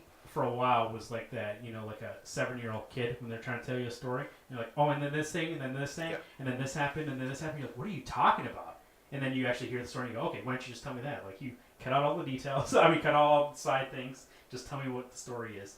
Man of Steel, I feel like, since they knew, like, it's the origin of Superman, this is how I want to do it. It's a good movie for part of it. And then we get into that last act, which it's all over the place. But, there are things I don't like about this movie, and this is not like a Superman that I enjoy, but in terms of a movie, at least it's coherent. So it's coherent, but for me, for the sake of it's DC's Boy Scout, it's DC's Captain America, if you will, too dark. Like for me, Snyder was not the guy to make this movie. No. Now to have maybe Snyder on to help facilitate the universe that they were going to try to create as like a producer or something like that, I had no problem with that. But, this is like the kind of movie where I would hope to see somebody that if you're going to maybe like your Todd Phillips or like your Ed McKay, if you're going to get them out of their genre per se, flip the script a little bit, go, James Wan kind of thing, you go that route, and maybe, I don't know, but I don't think Snyder was the right guy for this. I don't have a problem with Henry Cavill as freaking Superman. He's great. Yeah. He is not the problem. It's just... He's the biggest shame coming out of this whole thing is that he's not Superman anymore, because of somebody else. Like, it's no fault to him. Yeah. I mean, there's different points in this movie. You're like, that's not Superman. Like, that's not this angry kind of guy. Like, he's never angry. He wants to be part of the humans. In this one, he's okay saying like he says in this movie a couple times he refers to humans as they and they, but he sees himself as a human. Right. He sees himself as part. He wants to be part of this race, and for him to go they, he should be saying us. Right. Like that's the whole point of this. It's kind of like an immigrant story. He wants to be part of this group. And there's even the part that I hate the most is how Jonathan dies via the tornado, right? Because that pissed me off. so Especially when you cast freaking Kevin Costner. You bring in a freaking Academy Award winning America's Dad, and then you fucking kill him off. I'm like, you sons of bitches. well, he tells him, "Don't save me because I don't want people to know who you are," which is nothing that Superman should care about. He's very selfless, and so he's not going to care if people know who he is if he's going to save his father. The original way he dies is definitely the way you should do Superman, because when he has a heart attack, Superman can't do anything about that. Right. He can hear it, he can get there, and he can see him. He dies naturally. That's what shows you the weakness. Are you saying tornadoes are not a natural way to die, Brian? That shows no. you the weakness of Superman is that he's superhuman, but still there's some things he can't control. He still has a heart. Yes, he cares about his father, his adopted father, still, but to him that's his father. And when he has a heart attack, it's like I can't do anything about this. Whereas the tornado thing, he could have saved him in 2 seconds. Yeah. So like He could have just blown at the fucking thing and stopped it. He's just been like, okay, you're done, Dad. And then for his dad to get like his shoe stuck in the door or something like that. Yeah, it was just. Yeah, trying to get the dog out. Yeah, it was just the way they did it. I'm just like, no, it was. No, and again, this is the kind of thing where they could have potentially said they're only just introducing, the new version of Superman. You didn't have to kill off Pa Kent right away. If there would have been something where if they would have gotten a Man of Steel 2 or wherever they were going to go with it, that could have been something later on down the road. That didn't have to be one of the catalysts for his change. So a while back, in comics, it's been a while, but Jeff Johns wrote a run with Gary Frank and Richard Donner. This is a little after Richard Donner left that run, but they do the same exact thing. Like, Pa Kent's been around for a while. He's been Superman for a while, and he's proud of him for being Superman. And one day he has a heart attack, and Superman's fighting. He's like, "What is that?" And he goes back and tries to save his dad, but he can't do anything about it. He can punch somebody in the face. He can shoot lasers out of his eyes, but he can't stop a heart attack. Right. That's what makes him who he is. That's what makes him vulnerable, is that these things he can't control. In that aspect, he's so human. And so for this movie to be like, oh, a tornado is going to kill your dad, but yeah, but he could have stopped it. Right. Like then you just become frustrated with the character. And well, because, correct me if I'm wrong, just because it has been a long, long time. So, like, when I first started reading comics was just before and during the Doomsday. Yeah. When he was killed off for the very first time and ever. Was Pa still alive then? Because I could have swore that during the funeral for a friend, Ma and Pa Kent. I'm pretty sure he was still alive. So, you figure at that point, at least for actual comic books, he's been around. Pa Kent's been alive for 30 years. I think the Pa Kent dying is a thing from Richard Donner's movie, and then they kind of adapted it more in modern comics, but during that phase, I think he was still alive. Yeah. So it's like, we don't need to go there. But this is like the gritty, like the focus on Superman here is how powerful he is. Like, look at this guy, and we're going to bring a powerful force to fight him. That's what makes it, like, not as good Superman movie. But Henry Cavill's great, and Amy Adams is great. That's the reason why I like this movie. So. Yeah, this movie for me is where we get a huge shift. Those first three movies we talked about are god-awful. I think this is where we start to get to pretty good to... There's some good visuals. To good stuff in it. For me, Superman I find the most boring person ever. Casey, come on. Okay. I haven't read any Superman comics, but I was like, Jesus, man. But those original Donner movies just bore me. Granted, they are from a different time. I get that, but I enjoy a time before your life, well before my life. But I enjoyed Man of Steel. There is plenty of. I understand every single problem that this movie has, but the things I enjoy is that this is Superman's first outing as Superman. And I don't know, I kind of want to hear your guys' take on the most controversial scene in this movie for sure is, snapping Zod's neck that everybody gets so angry about. But what do you guys think of that aspect of the character? It wasn't necessary.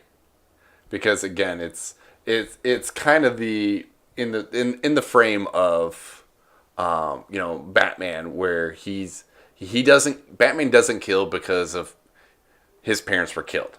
Superman is, again, the Boy Scout. He's not gonna kill. He's gonna go. Unfortunately, as what you didn't like, kind of thing is he's literally gonna go throw them into the freaking Prism Realm or whatever the fuck that thing was called here. Well Phantom before. Zone? Thank you. It was escaping me.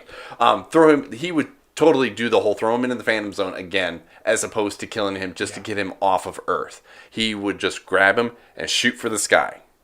I mean, the thing is that in this movie it makes sense, but it doesn't make sense for the character, right? Correct. In this movie, Pa Kent is kind of an asshole and teaching him to be like, hey, fuck everybody else, think about yourself. Like, don't come out and say people, like, you're only concerned about yourself. And it's like, So the whole time you're like, that's not Pa Kent. Pa Kent would have been like, be selfish, like, you're here to help people, like, use your power for good. In that aspect, Superman does not kill. In this aspect, it was like, okay, well, like, of course he's gonna, because his dad would have been like, yeah, kill him so you can save yourself. Like, And again, that's where I kind of think Snyder wasn't the right fit for No, this he's not character in understandable this at all. movie because he's too dark. Like I could see Snyder as the guy that took over the Batman franchise because Batman is darker, but for the red, white, and blue, colorful that is Superman, it was not the right. Just because you can give him the brooding tone doesn't mean we want the brooding Superman. For me, this is the movie where I jump straight to the second half if I want just something on in the background, some dumb action, because I really like the action scenes in this movie. Oh, the action is I think great. the Smallville scenes are really good there, and then once they go to Metropolis, pretty much Visually, 5 it minutes looks great. right after, this is good Superman fighting scenes. I mean, that's what you're gonna give with Snyder, right? It's the good visuals, like when he flies for the first time, and then when he is pretending to be a superhero as a kid, and he's going through like the laundry, he puts his hands on this. I mean, those are great scenes, and the music's great. Hans Zimmer's score's great in this movie. But those are also just like, like the guy who used to be a music video director. Of course, he's good at that. Yeah. He's not good with characters though. So. All right, should we move on from Man of Steel now? Yeah. All right, what do we got as our number 3, Brian? We've got Wonder Woman. We got Patty Jenkins taking on, Gal Gadot as her solo film. So do I. Number 3? Yeah. We're going to be a lot of hate on the internet because of this. Why? Because it's number Everybody 3. else loves Wonder Woman. I like I think that... never mind, I was going to make a joke. A bunch of 3 dudes talking about comic book movies and don't put Wonder Woman number 1. Hey, we could be complete assholes and she could be number 7 because she's a woman. Yeah. No. The reason why this movie's number 3 and not number 2 and 1 is that it's a great movie until that last act. And it makes sense because that last act is from a different script. And so it's not the first 2/3 of that movie.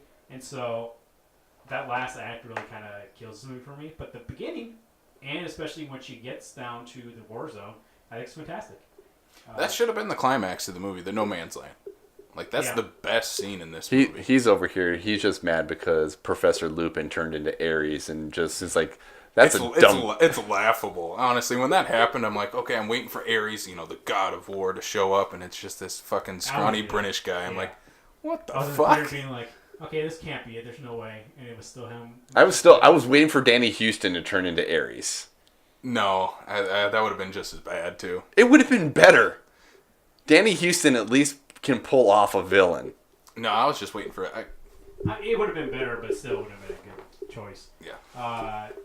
Well, look when you're who you've got cast in the movie. Those are your options. So, Danny Houston or I apologize for remembering his name, but it's like either Professor Lupin or Danny Houston. Yeah, the Ares turned out to be Nigel from the Wild Thornberries instead. Oh shit! But the first 2/3 is great, especially the stuff on Themyscira. It's fantastic. Visually, it's great, especially the training scenes. I think are pretty great. Mm-hmm. Robin Wright is pretty great in that movie. Gal Gadot, as somebody who people were like, nah, it can't be Gal Gadot. Like the whole time. All they picture is the scrawny Israeli, soldier chick from Fast and Furious. She's perfect as Wonder Woman, I think. It's great until that last part because that last part devolves into every other superhero movie that DC's done. Yeah. It's just like some villain that's powerful and she has to fight him. Like, okay, who cares? With really bad fire explosions in the back. And a sweet mustache.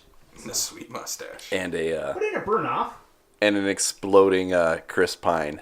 Oh yeah, well he's back so.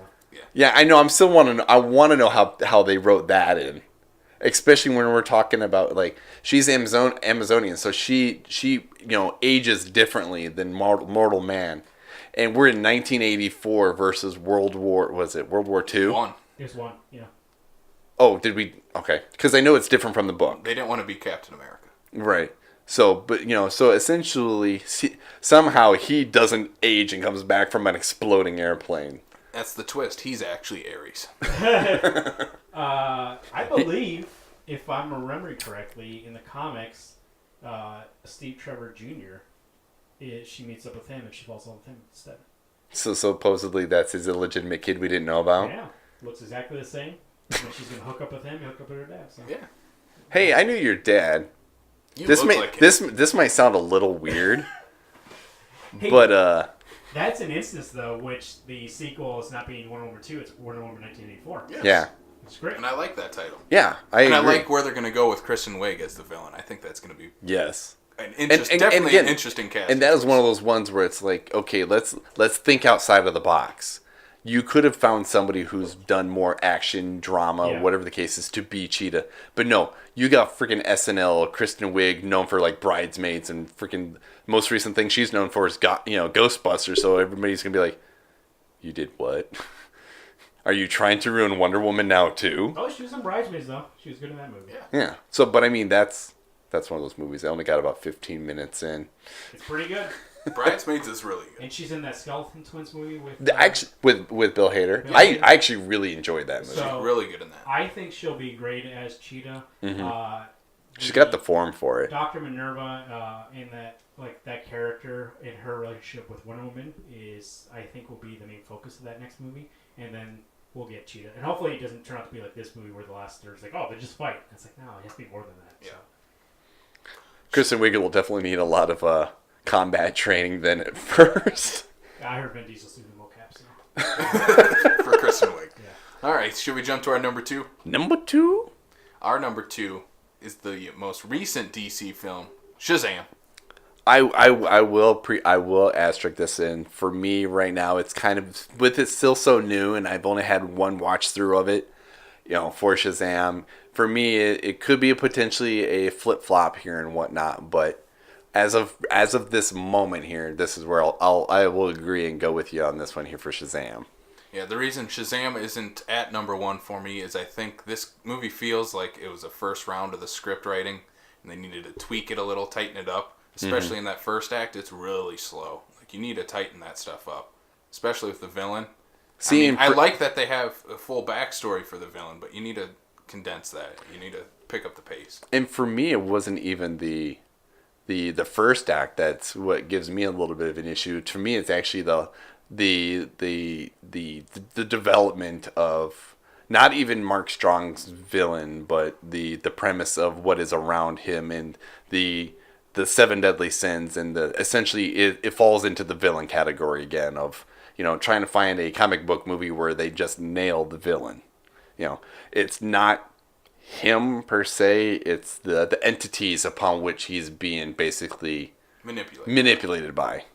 See, I like the 7 Deadly Sins. It's very horror, and that's why I'm glad they had David F. Sandberg do this movie. Very, very much the horror elements within that part. But then Zachary Levi just fucking kills it as Shazam. He's amazing. Whenever he is on the screen, this movie is A+ 100% Yes. on point. Him and the kid that plays Freddy, and they were both very well. Yes. Oh, let me rephrase. Him, Asher, and Jack Dylan. thank you. Yeah. Those three, for the sake of the main cast, were beautifully done. The Asher, I don't know him from Adam and whatnot, but I think as the parts that he plays as the younger version, I think he excelled exceptionally well. It wasn't for being a teenager phoned in kind of performance, because they're not here to see me. They're here to see, adults. They're here to see Zachary Levi. So I just need to just show up to do my part. And I think he killed it too. No, he brings the total heart to that character. Like, Zachary Levi is the big goofball that he becomes when he's Shazam. But then, yeah, Asher plays the child version of Billy Batson perfectly. And that storyline with him and his mother, I really enjoyed that. Yeah, I was going to say, and I guess it won't be a secret, but this is actually my number 1. And I'll say it because, for that reason, because I think it does a great job. Zachary Levi's great in it, but also does a great job about showing this character who just wants to be accepted and be part of something. So when he becomes Shazam, I like the aspect of him using it to like be accepted by more people, like becoming the. He was trying to make himself the center of attention, so people would see him as somebody. Because he's never had that before, and then his goal in life has always been that I need to find my mother because that's how I finally feel like I'm worth something. And then he sees her and realizes that she got rid of him because she didn't think that she could do a good job, and she doesn't even care about getting back with him. Then he finally realizes like what really matters to him is not being accepted by somebody just because they're related to you, but being accepted by somebody because they love you. Instead, I thought that part of the story was very great, but also the Mark Strong. He's kind of cliche as a villain, but I think Shazam kind of gets away with that, being kind of campy and cheesy. More meta. Yeah, and then the boardroom scene when the 7 Deadly Sins come out is fantastic, I thought. Very horror-esque. That's the part that surprised me. It's that movie goes from very family-friendly Shazam to horror. Let's just throw somebody out the window. Yeah, and bite a guy's head off. Yeah, and then be like, help me, and they're like clawing the window, and it's like, Jesus. Like, do I show this to my kid? No, I don't know. Like, cause the Shazam part is fine, but do I show him this part? Just close your eyes right now. Just for like 2 minutes. Just like cover your ears and your eyes. You get the kind of like meta, campy Shazam, and then you also get this very horror-esque. And I like the way that they look also, the 7 Deadly Sins. Kind of almost looks like old school, like Clash of the Titans kind of animation. So I thought that was great. And I will actually, Casey, I do agree with that. The first act is a lot tidying up, but once we get into it, it subverts every kind of expectation that I had. Like, there's cliche things that are about to happen, and then they go, nope, that's not going to happen. It's like, oh, okay. And actually, they turn into a joke, and I thought... I always think of when he jumps into the building. Yeah. Leaps tall buildings in a single bound and just crashes into the building. I'm sorry! I thought even all the kids were fun, and especially also when they get powers at the end. I thought it was a fun sequence. I just think that this is the movie finally where Shazam, and we didn't even bring it up yet, but the Shazam... not Shazam, but DC and Warner Bros. Finally goes, oh yeah, dude, it's a comic book. Like, do whatever you like. Let's just have fun with it. Yeah, because we get Mastermind at the end that shows up, and he's like, Mr. Mind, excuse me. Mr. Mind shows up, and the little caterpillar guy, he's like, oh hey, and he's like, what the fuck? Like, you would never see that in a DC movie prior to this, and then now he shows up in this movie, and you're like, did you guys see that? Yeah, what the fuck was that? Yeah. I have no idea anything. He's a villain. He's Mr. Mind, but which part are we talking about? The here? after credit scene. The after credit scene with Mark Strong in the prison. Oh, okay. Sorry, I immediately think of the other. The one before the Aquaman one. The Aquaman one's great. It's like, that is something I don't think we would have seen in a DC movie prior to Shazam. Like, it's very, or even Aquaman. I think when we talk about Aquaman here in a second, like, those are the first two movies where they're like, yeah, do it. It's a comic book movie. Like, do whatever you want. Obviously, they were popular for a reason. Like, let's full go comic book, and let's not try to be super serious anymore. Like, that guy doesn't show up in Zack Snyder's movies. Yeah. Like, now they can show up. So. Yes, definitely. Yeah. Any other final thoughts on Shazam? I'm hoping this isn't the last time we see him. Oh, I don't think it will. The other thing I will certainly say is, Adam Brody wasn't the only person that I recognized as the adult versions. I kind of wish that they would have maybe done something, just because it was very meta in comparison to the rest of the films and whatnot. But as they grew up to be adults, if they would have cast, basically all 6 of them as somebody we would have recognized. Because, number one, I saw Adam Brody, I'm like, that is awesome. Like, I want to see more Adam Brody as a superhero. I think if you would have cast well-known names, I think that might have taken people out of the movie. Well, for me, I don't know who Adam Brody is from anything. You know the OC?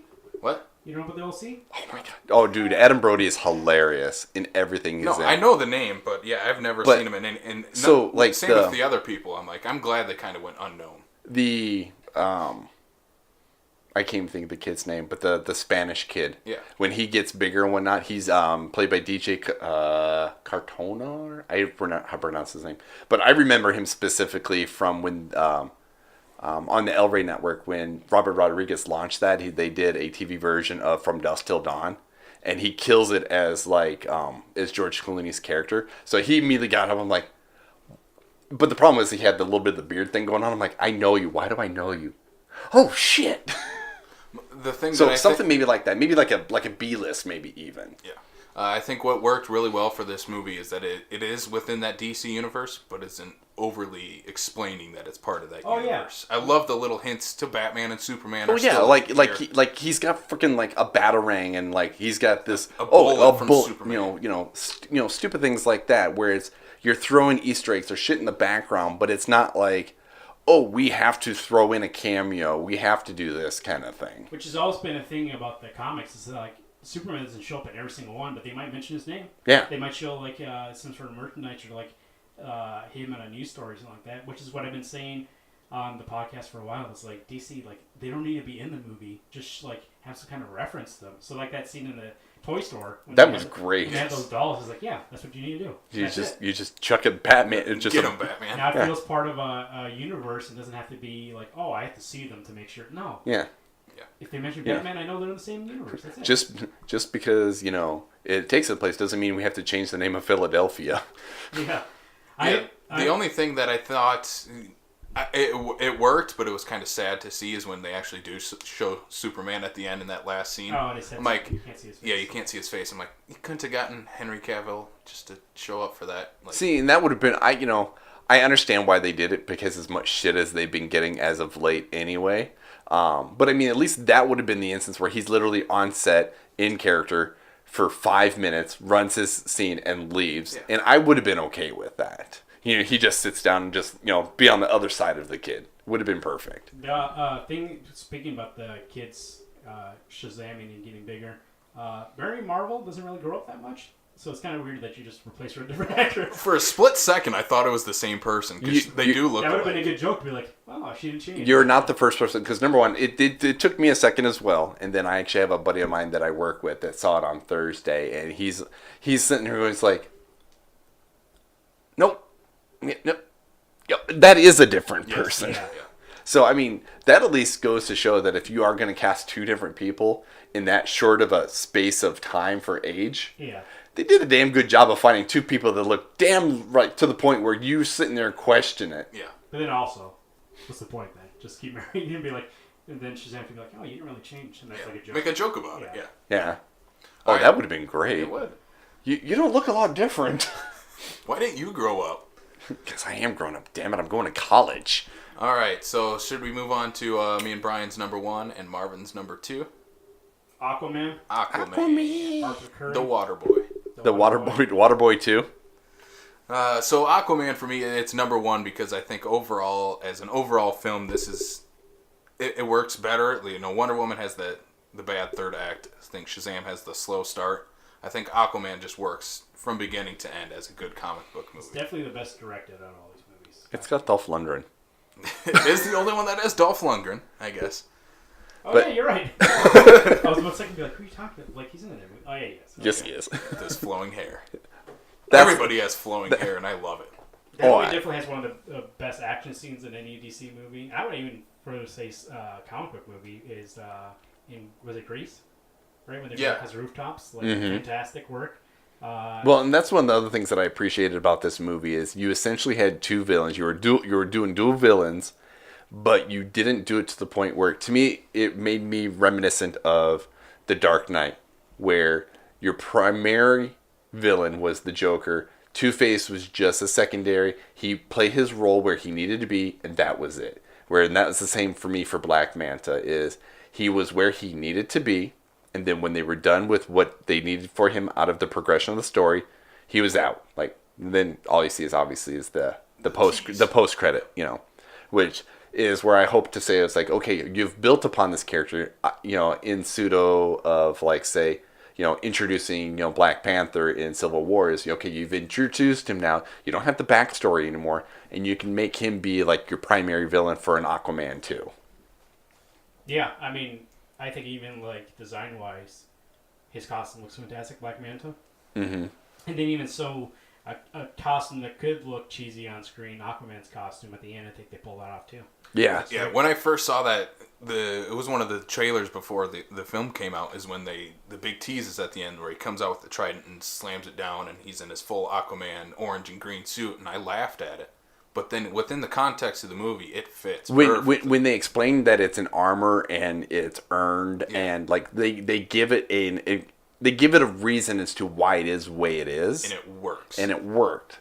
But I also like the fact that, they did, and if this is something that I have to give props to Snyder for being like, this is who we're going to cast for Aquaman, because if you look at the comic books and stuff like that, you would think that someone like Patrick Wilson, who's playing Orm, would be your Aquaman. You don't get the dude from Game of Thrones with the flowing dark black hair, but and they go like the Poseidon version of Aquaman. You're sitting there going, all right, I can dig this. Yeah, it makes Aquaman cool. Exactly. He's the butt of the joke for so long. The guy that talks to fish.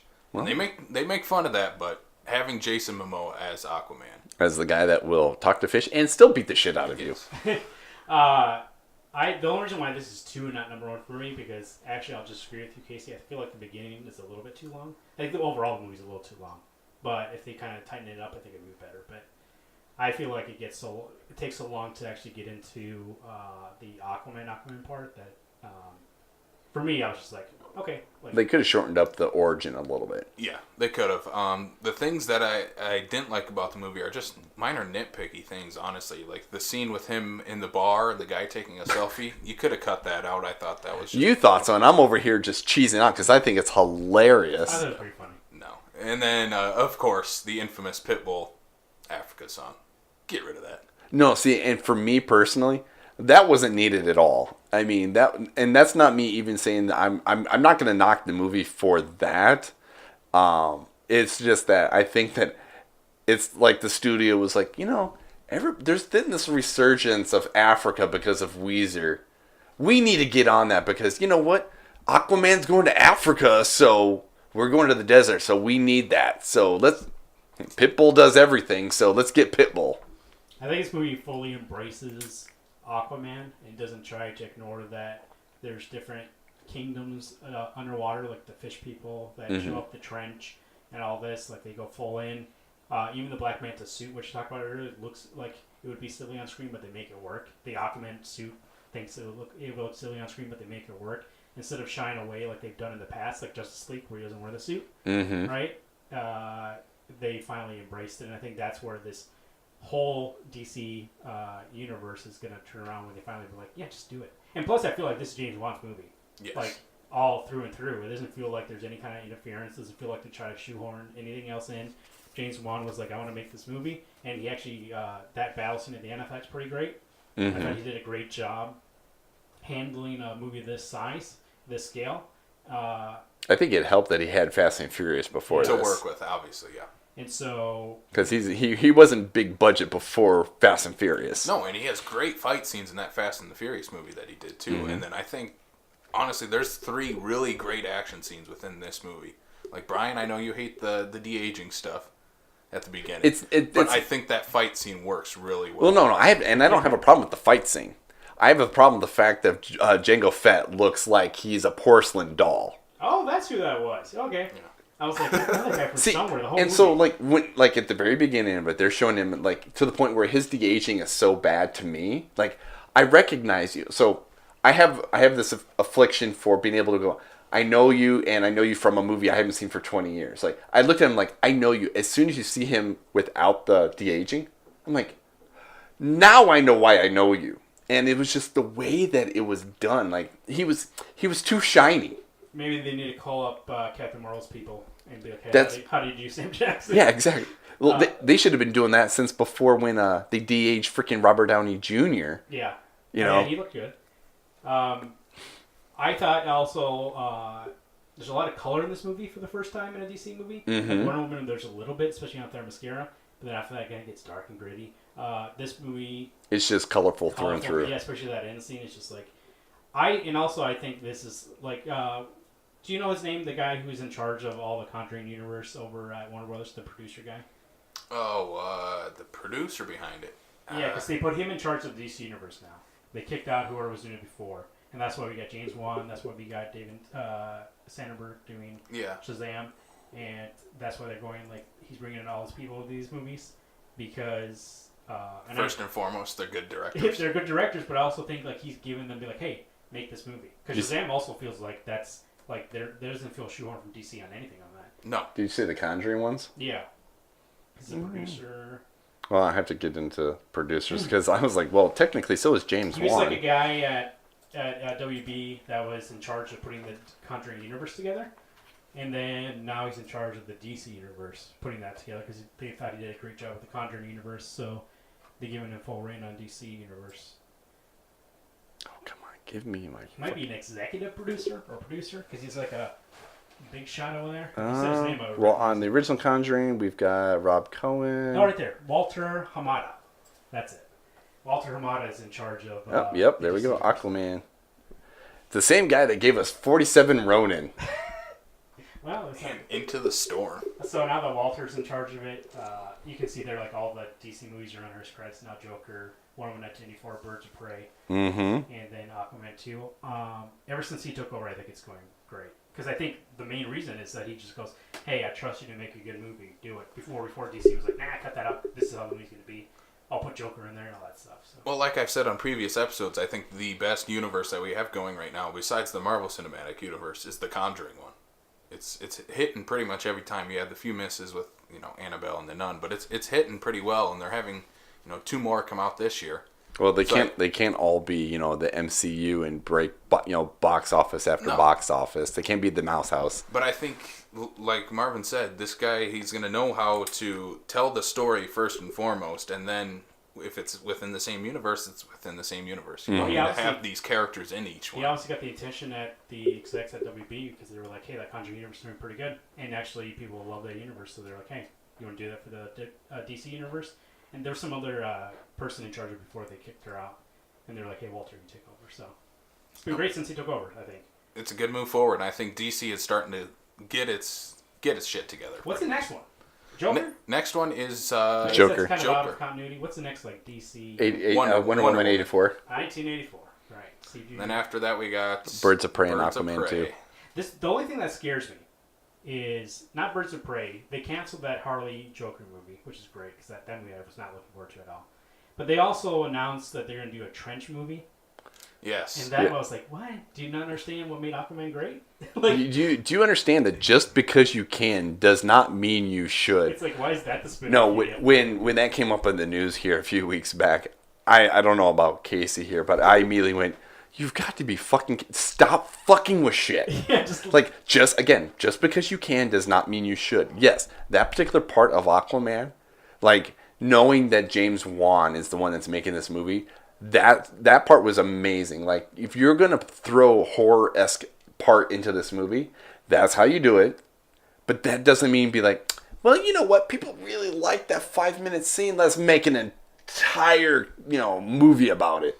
Yeah. No, I don't think it'll end up happening. it better not. I don't think it will. It'll be like the Harley Joker movie. They'll cancel it. Yeah. But yeah, focus on your Flash movie. Focus on that Green Lantern movie you supposedly are working on, and like get these movies out. What else are they doing? I guess that's it. A couple other Harley Quinns are still in the talk, I guess. But Suicide Squad 2, Shazam 2, I'm sure will be coming. Black Adam, Oh yeah, The Rock is still cast. Your guy on here is not on the Suicide Squad too. That must be from the old school. And then Matt Reeves' Batman movie is still that's out not there. gonna happen. I guarantee you that's not gonna happen. You don't think so? Nah, that's gonna get pushed back, and then eventually Matt Reeves is gonna leave. He's gonna be like, I can't do this anymore. I mean, that movie's gonna happen, but not with Matt Reeves. Not with him. No. I could see that happening. I still want to see. I would have loved to have seen just Ben Affleck's version of just Batman. Give Ben Affleck Batman. And they said they're gonna go younger. Gonna have like within like the first 2 years of Batman, him doing more detective stuff. So Jake Gyllenhaal. Jake Gyllenhaal would be great. Jake Gyllenhaal, he's great. Who's the guy before we talked about? Jason Clarke. Jason Clarke. I can't Army see it. Hammer has been talking about it. I think he would still work. Army Hammer would play a good Bruce Wayne. I don't know about a Batman though. I could see him play. He doesn't have the look, but Adam Driver would be a great Bruce Wayne Batman. But he doesn't. He doesn't have the look. I'm so used to this whole mustache thing he's got going on right now. But he doesn't have the look. I wish he looked different. Just give Batman a mustache. You took it away from Superman, so give it to Batman. Guys, I got it. Christian Bale. Christian Bale, he would be a good Batman. God, he would be a great Batman. Yeah, they should do it. So I think that's how we should end it right now. Yeah, you guys, we should cast Christian Bale as Batman. All right, let's wrap up this DC conversation with all of our plugs that we got to do. Please check out the Sioux Falls Film Community group on Facebook. That's where we have a lot of conversations. We talk about all the trailers that come out, different things that go on throughout the week. So join that group on Facebook. You can check out our podcast on Apple Podcasts, Spotify, Stitcher, Google Play, and YouTube. Also check out Backlot 605 on Facebook, Twitter, Instagram. Check out our buddies at Fat Dude Digs Flicks on all the social media platforms. Andy is an awesome dude. He watches more movies than anyone could possibly imagine. And he hates the DC movies just as much as we do. We don't hate them. We hate a few of them. Okay, so we just talked about the top 7. We did. Yeah. But wait, there's only 7. There's only 4 good ones, though. You can also check out Midwest Movie Talk on Facebook. There are a couple of movie guys here from Sioux Falls also doing movie reviews. And In Rapid. in Rapid City. In Rapid. They're South Dakota folks. Also check out backlot605.com. You can check out all our latest movie news, reviews, discussions. Brian just did a review of Shazam. So check out Brian's full thoughts on the film there. And check out my half-thought thoughts. Your half-thought thoughts. And check out my review of Pet Sematary and how much I did not like it. You're just a how do I want to word that? Asshole. You're just you're just a diva when it comes to horror movies. No, it was a bad movie. So, all right, Marvin, what do you got going on Wednesday Comics? Wednesday Comics, you can find us on Apple Podcasts, Google Podcasts, Stitcher Radio, Spotify, and YouTube, similar to this show. You can subscribe to the show, facebook.com/Wednesday Comics Podcast, like the Facebook page. So we are going to be in a couple weeks here watching Endgame. So tying in with this show, that movie. We'll also be reviewing that the week that it comes out. So I'm very excited to see how this whole 22 movie saga ends. I think it's supposed to end, right? It's the end game. No, we've got Phase 4, so yeah, end game for what they have started. So but far. I mean, like, this is definitely like the end chapter, and then we get volume 2 of the Marvel universe. Right? This is like, they're playing it off like this is the end of some people. It's finishing, I think, the story they set up with Iron Man. The thing is, we could go there. I can be disappointed. We can go there. I can not be disappointed, but either way, we're gonna go there. Opening night. Either way, Ant-Man's going to crawl up Thanos' butt, and they're going to win. I still, to this day, hope that we have the culmination of 11 years be resting on the shoulders of Paul Rudd. Yeah, I wish that was how it's not going to end that way, but even the butt jokes aside, I wish Ant-Man was the savior of humanity. I do. I agree. And then we have to look forward to the Externals movie, so that's exactly what I wanted to see. Yeah. Because so far, the only thing that we know in absolute existence without an actual schedule is Spider-Man. Spider-Man, Black Widow, and the Internals. Eternals, not Externals. That's a different movie. Externals. But, the Internals. But yeah, we talk about comic books every week, new comic books. We also, every once in a while, we usually do a feature. And sometimes we play a game. We do game shows. And sometimes we talk about a specific book. We just talked about Detective Comics 1000. And in the 1000 issue, we reviewed that in depth. Next week, who knows? But yeah, if you enjoy comic books or comic book culture, that's the podcast for you. Absolutely. We love Wednesday Comics here, so thank you once again for being on, Marvin. No problem. We try to get our buddy Alex. Alex just doesn't like us. Alex, we're going to call him out. invited him a couple times, and he never showed up, but you got to call somebody who could be dependent on. That's me. That's it. So, Alex, you are uninvited those times we invited you. We need another comic book guru. Hey, let's call Marvin. Yeah. They're going to go back in the past and uninvite you. That's their end game. So. That's our end game. So, thank you once again, Marvin, for being on. And until next time, Brian. I'm me. I'll see you next week. Bye-bye now. Goodbye, and we'll see you on the back lot of South Dakota.